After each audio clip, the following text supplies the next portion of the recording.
Добро вечер, со гордост можам да кажам дека граѓаните на ТРЦ се приклучени на остатокот на граѓаните на Република Македонија и вечерва гласаа за промени, гласаа за живот во Македонија, без оглед на притисоците кои што беа присутни во изминативе неколку дена, излегоа храбро, достоинствено и кажаа дека е доста, дека и тие како и остатокот од Македонија бараме живот во оваа држава, одговорни институции, одговорна влада која што ќе одговори на потребите на Република Македонија.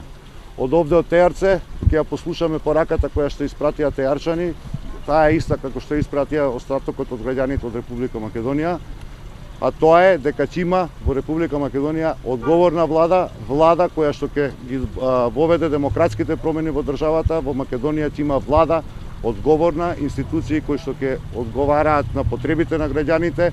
Во Македонија ќе има ново владино мнозинство. Ви благодарам. Поведете прашање. Господин Шелегов, со оглед на тоа што овој резултат не ги менува мандатите, дали тоа значи дека СДСМ сепак веќе во преговори со некои од партиите има мнозинство? Кажав уште на почеток на оваа мини кампања од 3 дена дека гласањето овде е повеќе символично и не влијае во политичка смисла на зборот на тоа кој ќе состави владата. Владата ќе предводи Социјалдемократска сојуз на Македонија. Дали имате веќе преговори со Чекавме да завршат разговори, гласањето, откако ќе заврши гласањето, ќе биде соопштено на јавноста кои се понатаму што ќе чекаат. Дали резултатите ги припадите? Она што знам тоа е дека ова е последен пат со криминално подземни методи да се извитоперува волјата на граѓаните при гласањето. Тоа е нешто што се случуваше во ТРЦ во изминатите денови. Но вашиот политички противник веќе прогласи победа пред 20 на минути.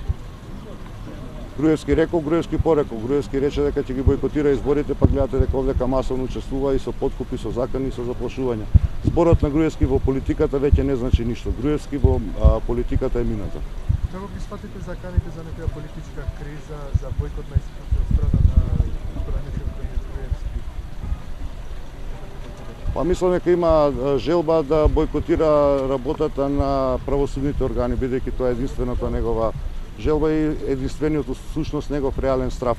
Во Македонија немаме политичка криза, во Македонија имаме криминална криза на криминално раководство на ВМРО ДПМН. А дали сметате дека вашето присуство овде на изборниот ден и претходно влијаеше на некој начин излезноста да биде помала за 2 гласачи од претходно од 11?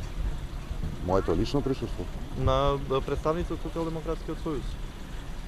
За разлика од нашиот политички опонент кој што се занимава со криминално подземни активности за време на изборите, ние транспарентно овдека раководевме со работата на штабот за организирање на гласањето на ова избирачко место. Социјалдемократскиот сојуз на Македонија, благодарејќи на храброста на граѓаните на ТРЦ, оствари резултат кој што е за 170 гласови повисок од колку на гласањето на 11 декември.